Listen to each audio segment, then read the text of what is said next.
Olá, nesse momento daremos início à apresentação introdutória de nossa disciplina de Sistemas de Informações e Pesquisa em Vendas, do MBA em Gestão Estratégica de Vendas e Representações Comerciais, da ESGN Unijuí.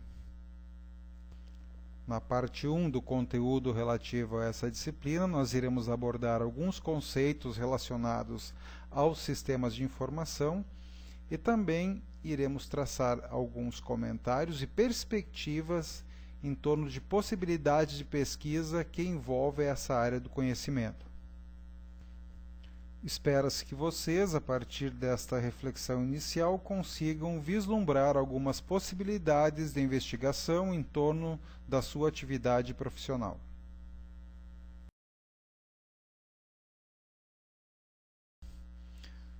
Na verdade, os principais focos de pesquisa eles estão diretamente relacionados aos conceitos centrais da área de marketing.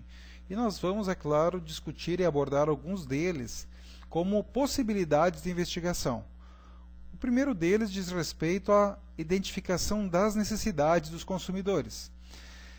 Em suma, o conceito de necessidade é um estado onde o indivíduo percebe algum tipo de privação, ou, no caso de uma organização, onde ela precisa obter algo para que possa utilizar na condução do seu negócio ou no seu processo produtivo.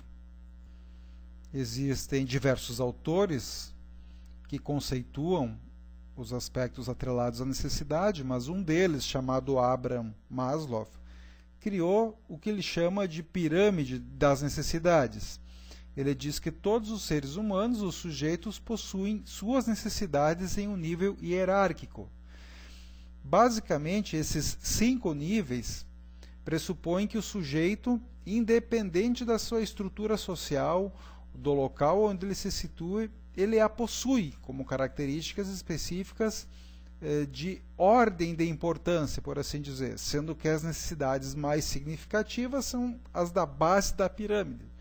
À medida que o sujeito conseguir satisfazer tais necessidades, ele vai subindo, por assim dizer, os níveis superiores desse triângulo. No primeiro nível, ele diz que todos os seres possuem necessidades fisiológicas, ou seja, de alimentação, de higiene, de cuidado com a saúde. Então, pesquisas poderiam identificar, é claro, esses aspectos de produtos relacionados aos serviços que focam tais características. Num segundo nível, as pessoas têm necessidade de segurança, ou seja, elas precisam de uma casa que os abrigue, de segurança pública, de um emprego que garante o seu salário, o que também pode gerar um conjunto de investigações. No terceiro nível, todas as pessoas são entes sociais, elas se relacionam na sociedade com outras pessoas, seja por meio de clubes, de grupos de amigos ou até mesmo de jogo de futebol. Então, a interação das pessoas ou a forma que ela ocorre também pode ser um elemento alvo de investigação. Outro nível de necessidade são as necessidades de status. Então, apesar das pessoas interagirem num grupo, de certa maneira, em um determinado momento, elas querem se destacar dos demais. E, muitas vezes, a forma de fazê-lo é por meio do consumo, por meio da aquisição de produtos, é por meio de algo que os destaque. Então, também podemos tentar identificar quais são esses aspectos que podem fazer com que o sujeito se sobressalte dos demais. E, no último nível, seria a necessidade de autorrealização. Nesse caso, a pessoa iria se utilizar de produtos ou serviços ou atividades que satisfazem o sujeito como pessoa. Ele não está preocupado, nesse caso, em interagir socialmente ou até mesmo em parecer ser mais ou melhor do que os outros, ele simplesmente consome produtos ou serviços que causam plena satisfação para si próprio. Então percebam que nós temos necessidades que podem ser investigadas em todos esses níveis. E lembrando, as necessidades têm patamares diferentes de acordo com características dos grupos. Por exemplo, status para alguém que é da classe A pode significar um carro importado, uma roupa de marca, uma festa suntuosa. Mas status para quem mora de uma favela pode ser que seja bem diferente. Talvez um pagode com salsichão e pão sobre a laje seja o suficiente para ele ter um bom reconhecimento social e, de certa forma, uma maneira de se destacar diante daquela sociedade em que vive. Então, nós temos patamares distintos de necessidade em diferentes grupos. O segundo estágio, digamos, seria o desejo. A necessidade ela é comum a todos os seres humanos, ou seja, as pessoas sentem fome no Rio Grande do Sul, as pessoas sentem fome no Nordeste, as pessoas sentem fome na China, em qualquer local. Porém, os desejos são as formas de modificar essa necessidade de acordo com características individuais, ou ainda de acordo com características sociais ou culturais. Por exemplo, a fome é uma necessidade que é comum a todos. Porém, se eu estou num domingo no sul do país ou no Rio Grande do Sul, talvez eu quisesse saciar minha fome com um churrasco. Mas, se eu moro no Nordeste, talvez a forma que eu vou encontrar para saciar minha fome é por meio de um outro produto, como por exemplo aqui uma buchada de bode ou outros produtos típicos daquela região. Então percebam, as necessidades elas podem ser identificadas e elas tendem a ser comuns em diversos locais. Entretanto, o desejo é a forma que nós podemos utilizar para identificar dentro daquela necessidade a melhor forma de satisfazê-la.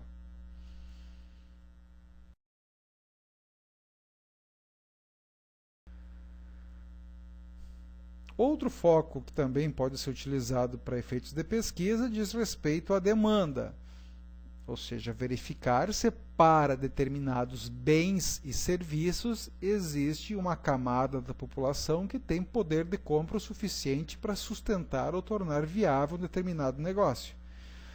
E também, um dos talvez mais utilizados focos de pesquisa são aquelas relacionadas ao produto que se vende.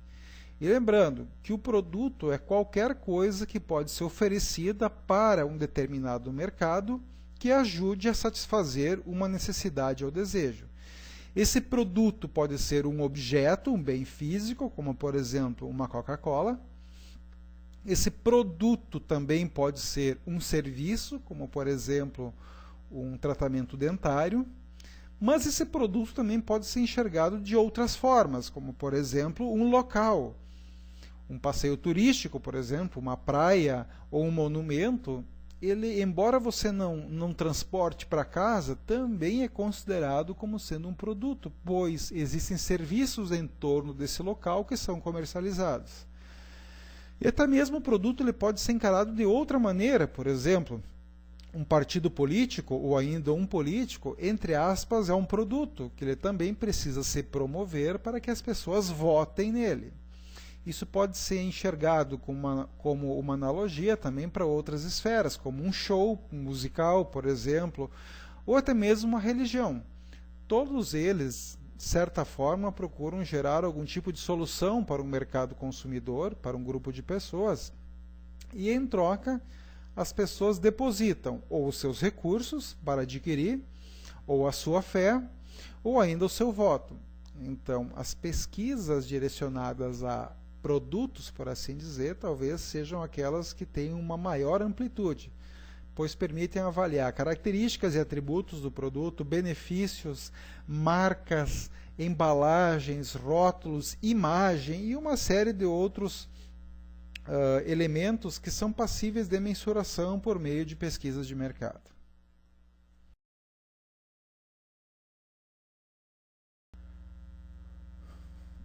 Outros focos ainda que nós podemos utilizar é o foco atrelado ao conceito de valor.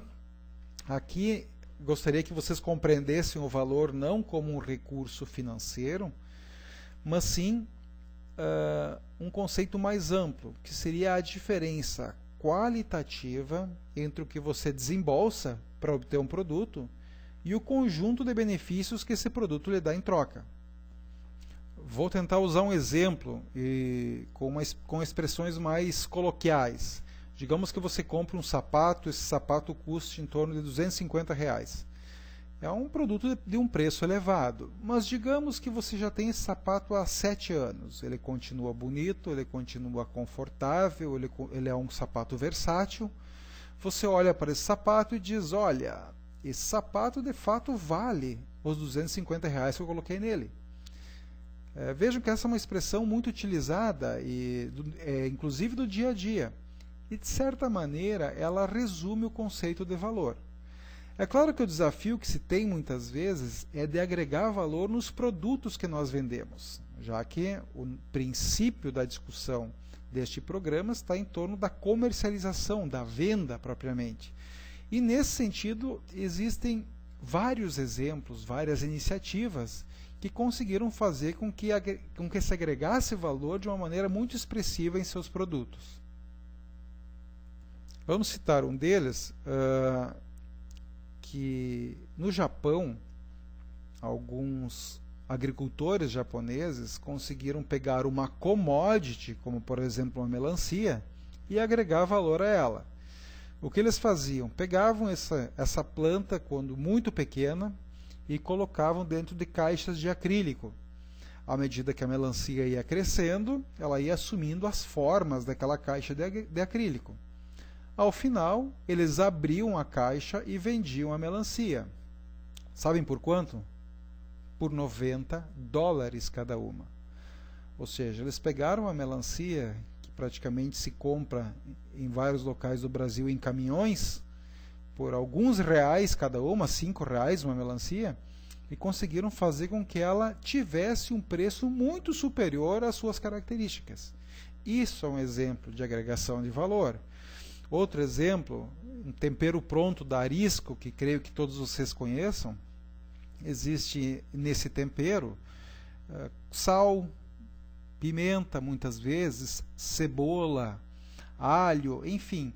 É um produto que tem em torno de 250 a 300 gramas e não custa menos de R$ 2 a unidade.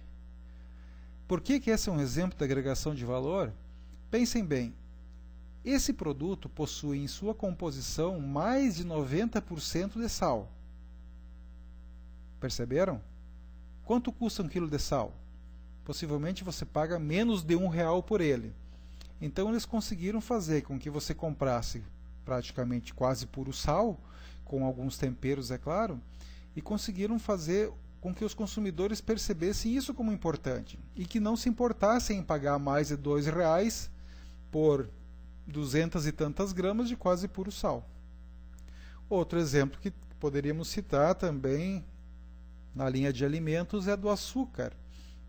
Esse é um exemplo do Açúcar União, que comercializa açúcar em torrões. Essa ânfora ou esse pote de acrílico tem 250 gramas de açúcar. Mas, pelo fato de serem torrões, ele custa em torno de R$ 8 a R$ 9 a unidade, que é basicamente o que a gente paga por 5 quilos de açúcar. É claro que nem todo produto serve para todos, e assim, esses exemplos são para determinados segmentos da economia. Mas esse é um dos princípios centrais do marketing, até mesmo das vendas. O nosso produto nem sempre serve para todos, mas ele vai encontrar maior aceitação, maior destaque para determinados segmentos, como é o caso de alguns desses exemplos que citamos. Outro aspecto a ser avaliado seria o da satisfação. A satisfação é quando um produto atende às expectativas do consumidor. Nesse caso, nós precisamos monitorar continuamente os graus de satisfação, pois ele é importante para que nós possamos ter maiores informações sobre o que pode gerar satisfação ou insatisfação e muitas vezes evitar a perda de clientes para os concorrentes. Então a pesquisa de satisfação é uma das mais comuns e ela continua sendo importante.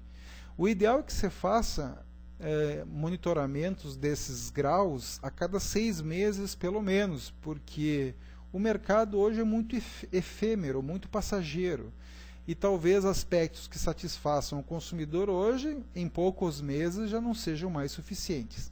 Então esse é um outro construto a ser avaliado e pode gerar várias possibilidades de pesquisa também.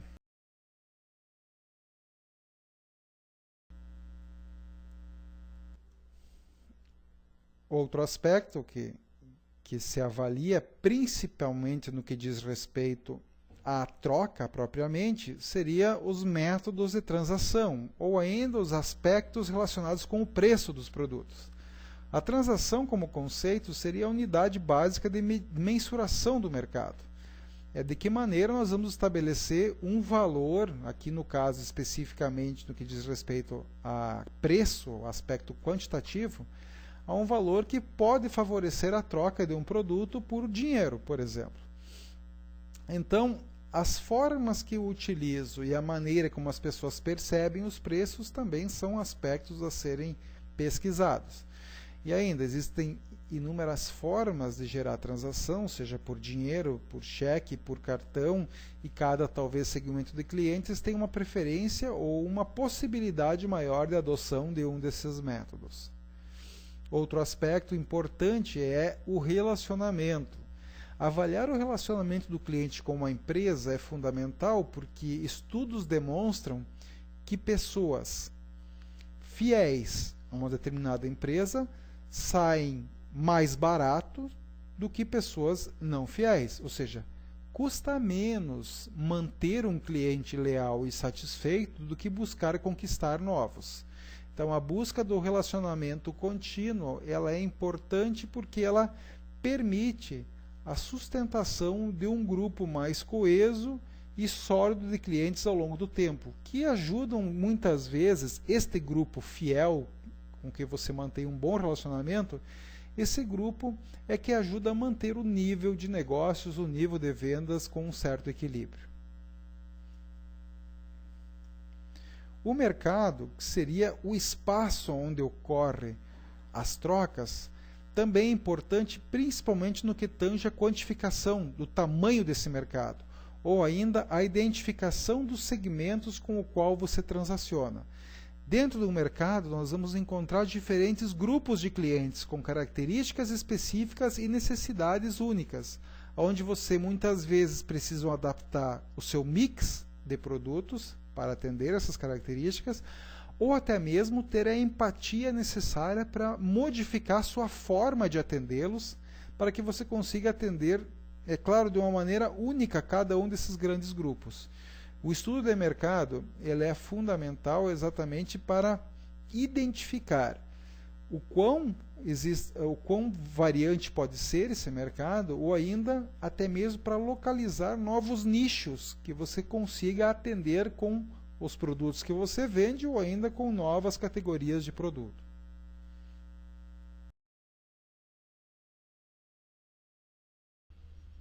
Outro aspecto importante a ser pesquisado diz respeito à qualidade de produtos e serviços.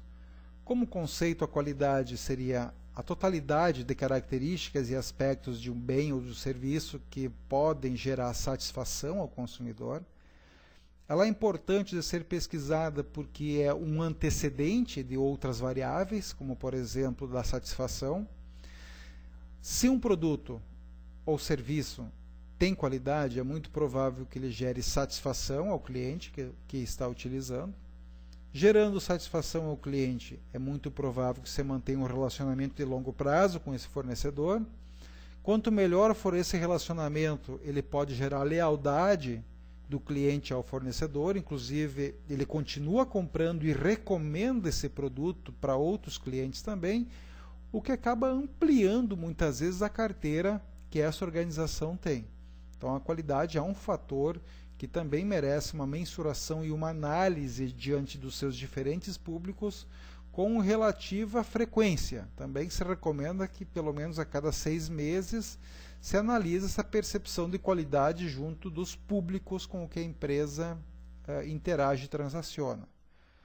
Outra característica que nós podemos investigar a fundo seria o que estimula os processos de troca, ou ainda o que pode acionar a venda, estimular a venda, ampliar os negócios.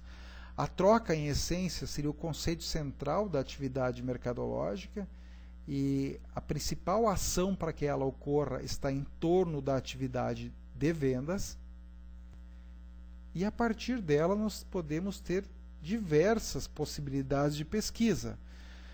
Ou seja, nós podemos investigar o processo de vendas integralmente, desde a etapa de prospecção de clientes, passando pela pré-aproximação, pela abordagem, pela apresentação de produtos, pela argumentação utilizada, pelo contorno de objeções, pelo fechamento da venda ou até mesmo por atividades pós-vendas que possam vir a ser implementadas, principalmente a partir de resultados obtidos de pesquisa, o que está certo, o que pode ser aprimorado, o que pode ser colocado em prática. Pode ser feitos estudos ainda sobre a motivação da força de vendas, quer dizer, o que motiva o vendedor para o trabalho, que características são importantes que se disponibilize a eles para que eles executem a atividade de vendas da melhor forma possível, ou ainda pesquisas que buscam identificar, junto de clientes, por exemplo, quais são as habilidades mais importantes que um vendedor pode ter ou deve ter. Isso pode, inclusive, subsidiar um gestor de vendas a preparar melhor a sua equipe para que apresente essas habilidades a campo, ou ainda estudos sobre intenções de compra de produtos, enfim, de bens ou serviços, que podem ajudar também a empresa a projetar o mercado para determinados segmentos. Enfim, estes são alguns exemplos, existem muitos outros que possivelmente surgirão ainda a partir do nosso primeiro fórum, que será proposto sobre temáticas de pesquisa e sobre a percepção de vocês a respeito da importância da investigação para a tomada de decisão.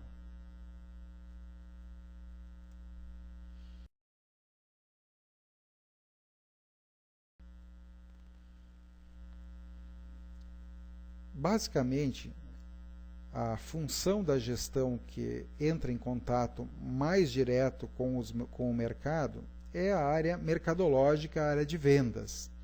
E ela pode ser encarada pelo gestor sob diversos focos, diversas dimensões. A primeira delas seria de caráter mais filosófico, pressupondo aqui que tudo o que ocorre no mercado pressupõe algum tipo de transação. Ou seja, tanto um bem, quanto um serviço, quanto até mesmo uma pessoa tem algo a oferecer, e é possível que nesse mercado exista alguém apto a consumir. Por exemplo, um indivíduo, de acordo com a sua formação, com as suas habilidades, ele se coloca no mercado a partir delas, e também, de acordo com as necessidades de algumas empresas, elas vão contratar ou não esse sujeito com base nessas habilidades.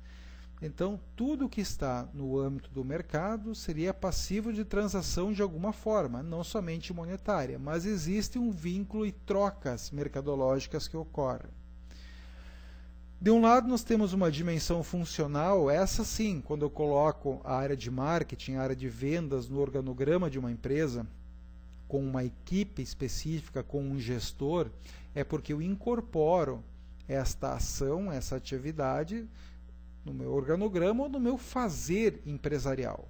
Portanto, ele é um agente integrante do processo de gestão e de execução do processo de troca no mercado. E é claro que existe uma dimensão operacional, que é o fazer.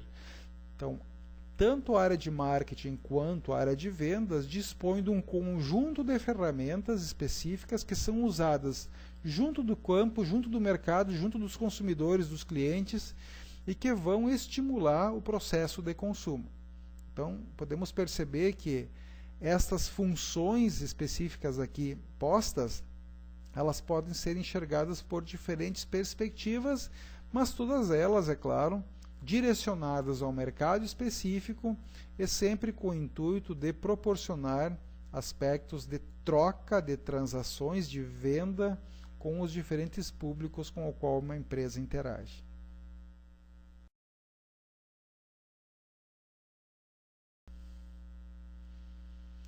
Talvez uma das principais razões de utilizarmos as pesquisas para o processo decisório é de nós minimizarmos o risco, pois quanto mais informações de qualidade nós tivermos e quanto melhor utilizarmos essas informações para tomar decisão, nós conseguimos dominar com maior segurança e profissionalismo as variáveis externas e internas.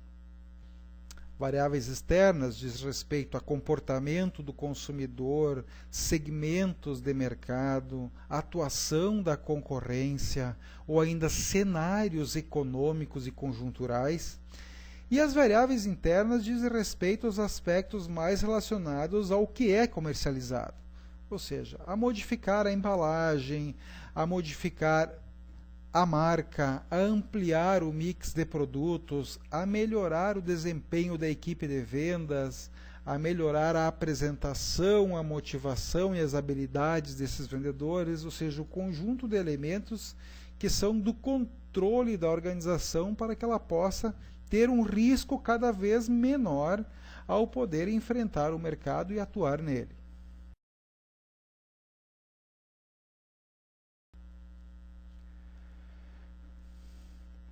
É importante também que nós nivelemos os nossos conhecimentos sobre dois termos que serão amplamente utilizados dentro dessa disciplina que trata de sistema de informação e pesquisa, que seria dados e informação.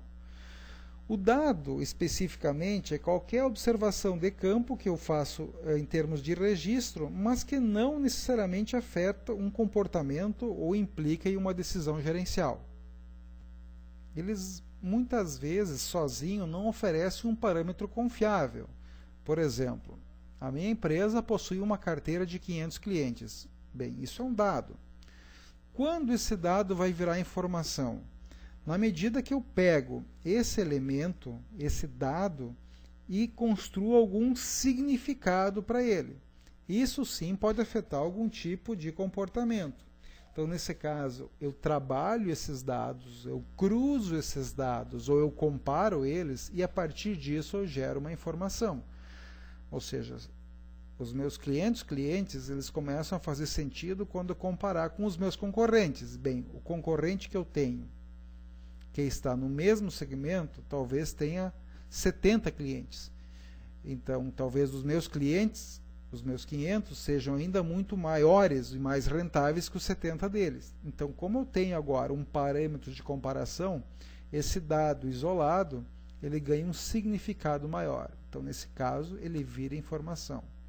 Portanto, o que nós queremos mais é ter um conjunto significativo de dados, por um lado, e a capacidade de manipulá-los, de gerenciá-los, de cruzá-los, de analisá-los da melhor forma possível, de compará-los, inclusive, para que eles possam gerar elementos mais ricos para o processo decisório. Em suma, para que eles virem, de fato, informação.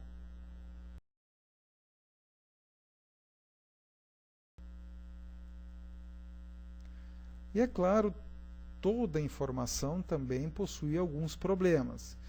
Talvez nunca na história da humanidade nós tivemos tanto acesso à informação disponível no mercado.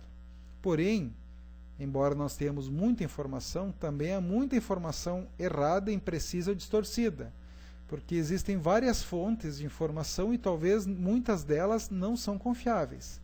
E nesse caso, mesmo tendo muitas bases informacionais, talvez exista pouca informação que realmente é útil, informação que eu preciso para que possa tomar a decisão. Então é um paradoxo.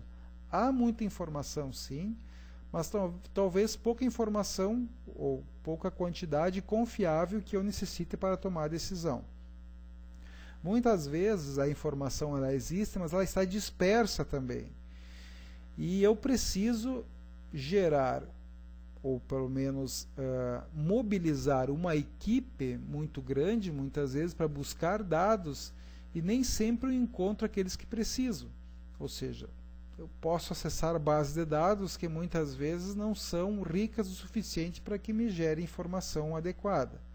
Então, se eu vou buscar dados sobre o desempenho de produtos ou de classes de produtos, nem sempre essa informação está disponível, ou a informação que lá está, ela pode estar com uma defasagem temporal que torna a informação praticamente inútil. Então nós temos também, às vezes, um esforço muito grande para poder localizar dados que aparentemente são simples, exatamente porque não há muitas vezes empresas de pesquisa que gerem informação adequada em tempo hábil.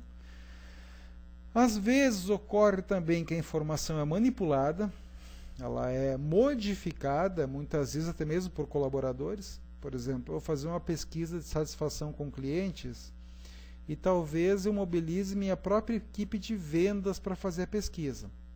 Talvez alguns vendedores, ao entrevistar os clientes, obtenham informações insatisfatórias dos clientes com relação a produtos, ao atendimento. Porém, à medida que essas pessoas, os clientes, dizem que estão insatisfeitos com o vendedor, para não repassar essa informação adiante, ele pode manipular muitas vezes essa variável para que isso não o prejudique também numa análise de desempenho. E como eu disse antes também, existem muitas informações que têm uma lacuna de tempo muito grande. Elas foram geradas numa pesquisa há 3 anos atrás, ou ainda de base de dados que não são atualizadas há 6 ou 7 anos. Então é muito difícil tomar uma decisão específica considerando um horizonte de tempo talvez muito grande daquela informação obtida. E talvez um dos principais problemas é que algumas informações não revelam o grau de precisão e nem como foram coletadas. Por exemplo, tem várias empresas que fazem estudos de empresa destaque, empresário destaque do município. Muitas delas até podem ser sérias, mas em algumas delas, elas basicamente comercializam esses resultados. Ou seja, quem está disposto a pagar mais vira empresa destaque. Porque quando a gente questiona algumas dessas empresas sobre qual é o procedimento amostral adotado, quantas pessoas foram entrevistadas, por que esse número foi entrevistado, qual é a margem de erro dessa pesquisa, muitas vezes a própria empresa não consegue responder. É porque, de fato, a pesquisa às vezes não ocorreu. E isso acaba comprometendo até mesmo a credibilidade da pesquisa de uma forma mais ampla.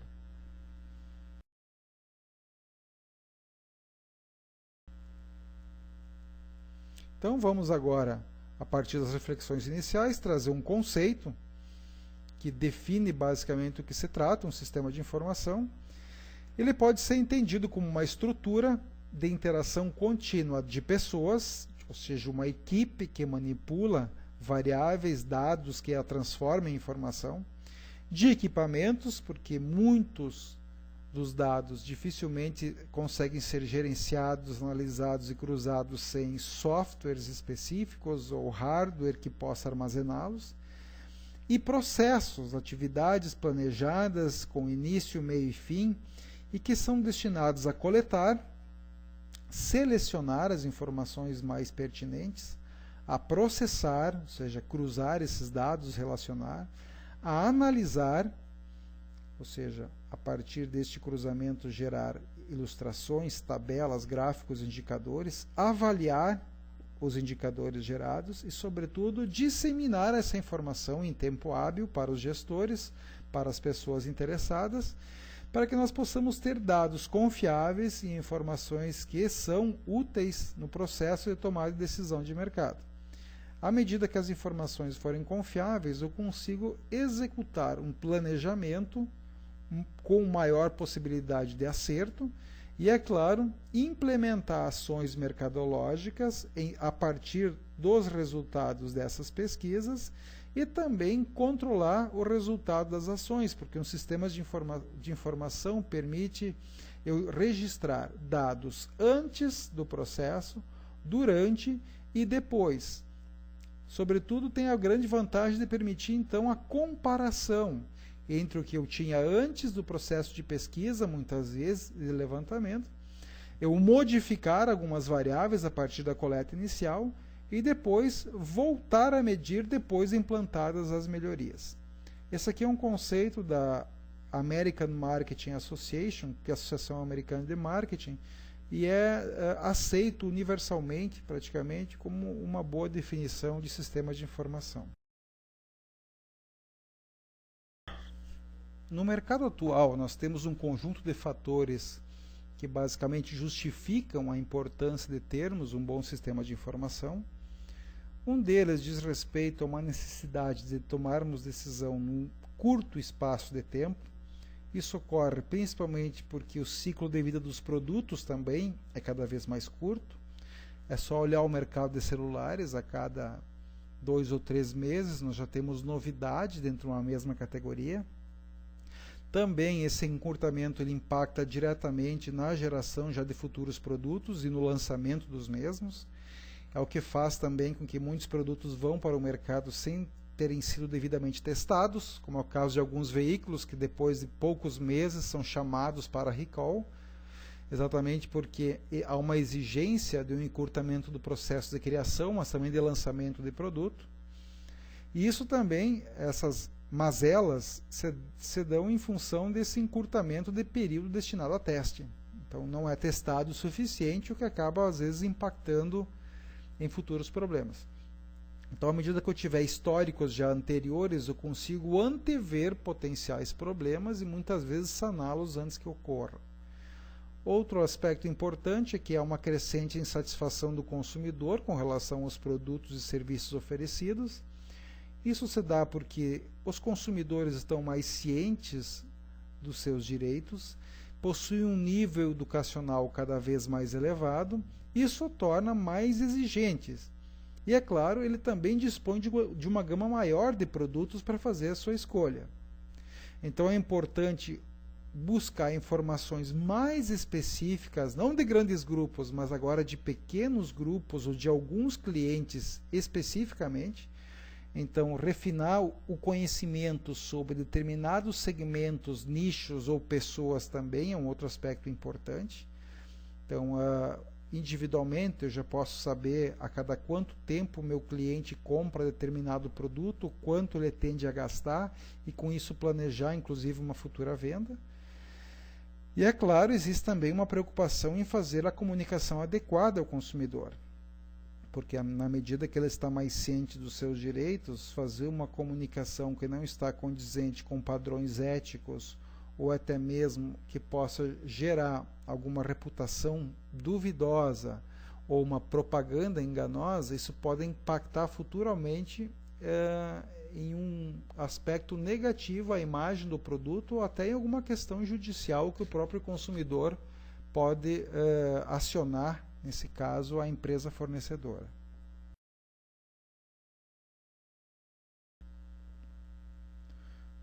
Outros fatores que diz respeito, que ressaltam, é claro, a importância de se ter um sistema de informação, é que nós temos uma maior complexidade e amplitude na nossa área de atuação. Nesse caso, ela é potencializada por um aumento crescente da concorrência entre as empresas, muitas vezes, é claro, por grandes concorrentes operando em mercados bem restritos. Também existe uma concorrência que não é só relacionada com o preço propriamente, ela diz respeito à imagem, diz respeito à reputação, diz respeito à marca, ou seja, outras características que também são valorizadas pelo consumidor.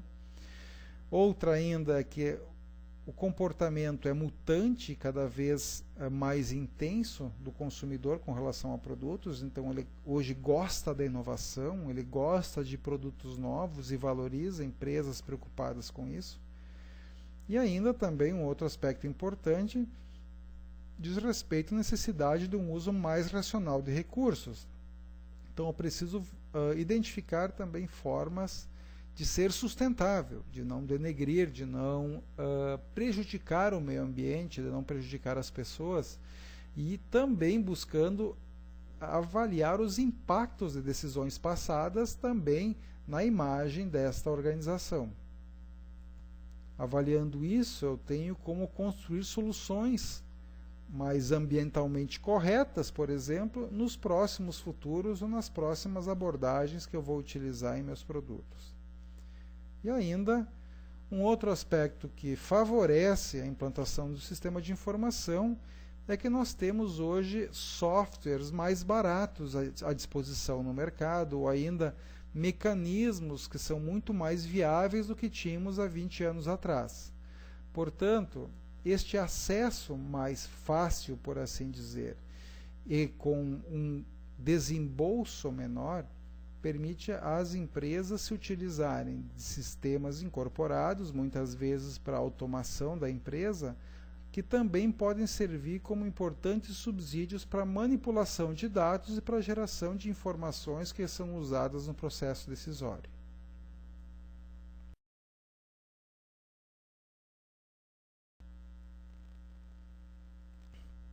Então, aqui resumindo os benefícios proporcionados pelo sistema de informação, alguns deles já foram comentados anteriormente. Um deles é que eu consigo obter mais informação no tempo, proporcionando, é claro, uma melhor performance na gestão. Permite eu coordenar e integrar informações dispersas em diversos setores e agrupar isso no mesmo sistema, ou seja, desde o pessoal de compras, passando pela parte de produção, pela parte de logística, de gestão de pessoas, de finanças, de vendas, as diferentes informações geradas em cada setor podem ser agrupadas num único sistema. Me permite também selecionar os dados que são mais úteis para o meu processo decisório. Eu posso, a partir do sistema, antecipar tendências de mercado, intenções de compra, nível de uso de determinados produtos. Eu também posso usar de forma mais eficiente as informações, eu posso estratificá-las melhor, tirar relatórios específicos de venda por produto, por linha, por categoria, por marca, por território, por tamanho de cliente, por tipo de cliente, enfim, várias outras possibilidades de cruzamento. Eu tenho ainda maior facilidade para planejar estudos de mercado e, sobretudo, eu criar mecanismos mais eficientes de controle, por exemplo, de analisar o melhor desempenho de determinados vendedores ou de determinados produtos e, a partir daí, dos levantamentos feitos, traçar estratégias específicas para melhorar cada um deles. E ainda ele reduz, ou até muitas vezes elimina, a possibilidade de perda de informação, pois se existem registros confiáveis, softwares que são robustos, que são confiáveis, que não são violáveis, eu consigo, a partir disso, manter informações úteis e ainda dispô-la sempre que eu necessitar, o que permite, é claro, uma minimização de possibilidade de perda de informações que são significativas ao processo decisório.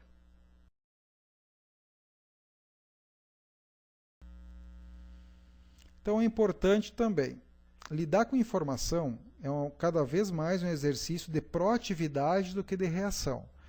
Ou seja, a informação ela é útil para que eu possa evitar futuros problemas e não simplesmente reagir a eles. Ou seja, evitar o incêndio ao invés de criar mecanismos para apagá-lo. E é claro, isso quer dizer que gerenciar com êxito pressupõe que eu consiga me antecipar aos acontecimentos de mercado. E quanto melhor for o volume de informação, quanto maior ele for, mais condições eu tenho de fazer com que isso ocorra. Então, o processo de planejamento, ele não é só um ato de agir estrategicamente, mas, sobretudo, de raciocinar, de pensar de forma estratégica. E a informação ajuda neste raciocínio.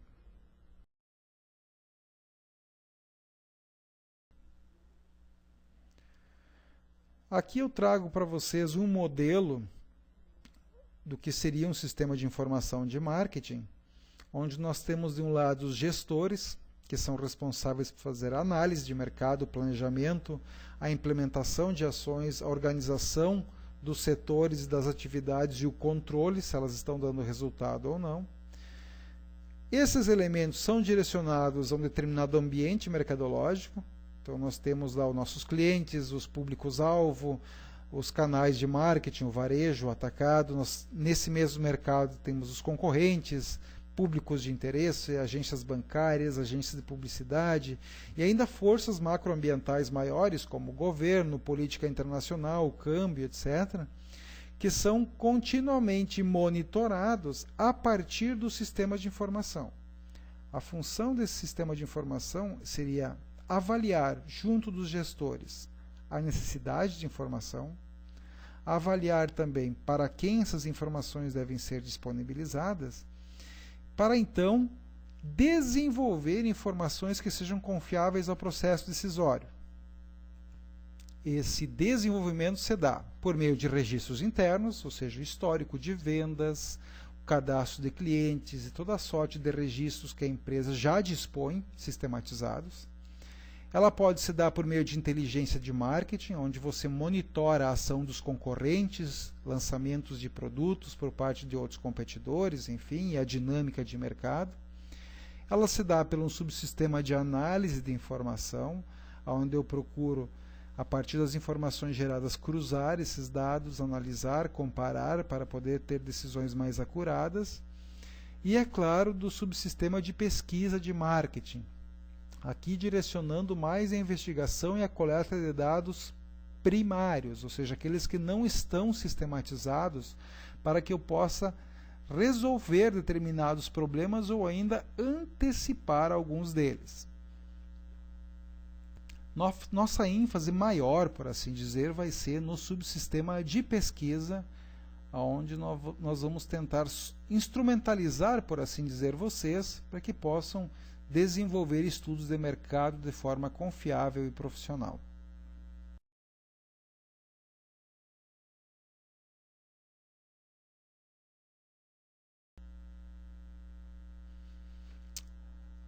O que eu acabei de dizer, basicamente, eu estou apresentando nesse slide. Então, é uma maneira que nós temos de diferenciar os dados, que também são termos que serão usados com bastante frequência a partir de agora. Esses dados são categorizados como secundários e primários. Dado secundário é todo aquele que já foi coletado para outros objetivos, e não para um objetivo específico que eu tenha. Por exemplo, bases de dados secundários são fontes do IBGE, fontes do governo, que disponibilizam de dados muitas vezes de forma gratuita, ou ainda registros de vendas específicos que eu tenho na minha base de dados, todos os elementos que lá estão dispostos, mas que muitas vezes não atendem a um problema específico. Por exemplo, como está o nível de satisfação dos meus clientes? Quer dizer, esse tipo de problema não consegue ser solucionado com dado secundário. É necessário que eu vá a campo para coletar especificamente essa informação. A vantagem do dado secundário é que ele pode ser localizado de forma mais rápida, porque ele já está sistematizado, e ele tende a ser mais barato também do que o dado primário. Já o dado primário, ele precisa ser gerado para uma finalidade específica. Como eu falei há pouco, para analisar, por exemplo, a satisfação dos clientes ou a qualidade, a percepção de qualidade dos clientes para com um bem ou um serviço. Então ele tende a ser mais caro, porque eu preciso manipular variáveis, eu preciso dispor de uma equipe de pesquisa, de um software de análise de dados, as pessoas precisam ir a campo para coletar, e ele tende a ser mais demorado, pois não está ainda sistematizado, ele precisa ser primeiro coletado pela equipe, para só então ser tabulado, analisado e assim a informação possa ser disposta. A pesquisa especificamente de marketing, ela se utiliza principalmente de fontes primárias para a resolução.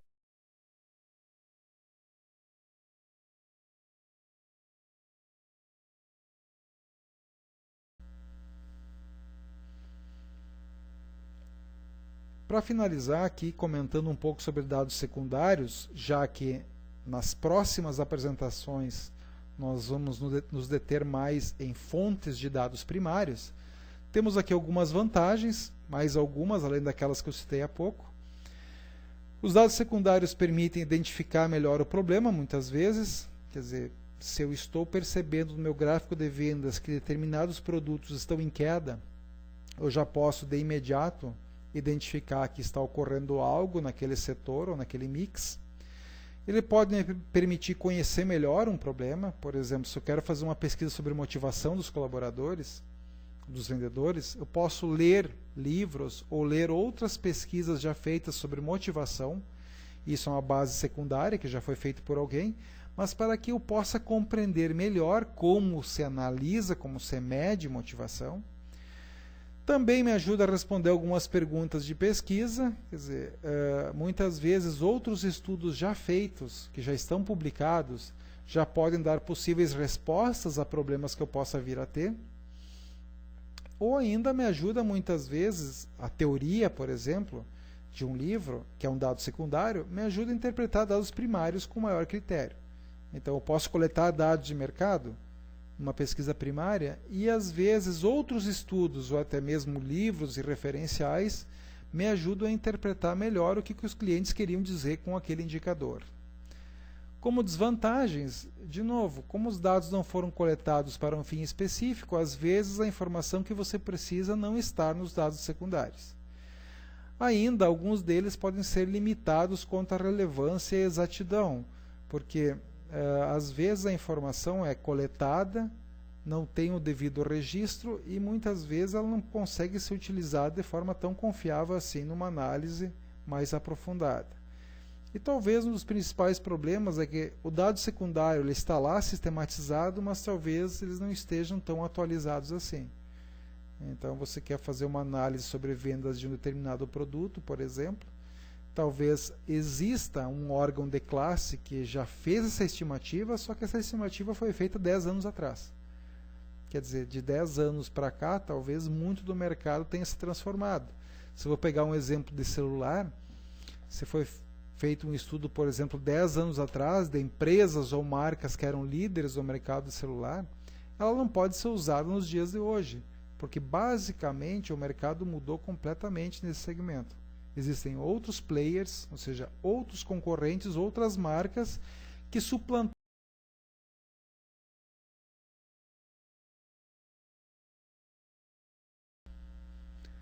Muito bem, com isso nós encerramos essa reflexão introdutória a respeito de sistemas de informação e a partir dela eu espero que vocês possam ter percebido a importância de se manipular, gerar, registrar e documentar informações, sobretudo porque ela permite melhorar o processo de decisão, isso nós já falamos várias vezes, mas é a principal justificativa que faz com que o investimento nesta área seja altamente rentável e que seja de fato relevante para qualquer organização.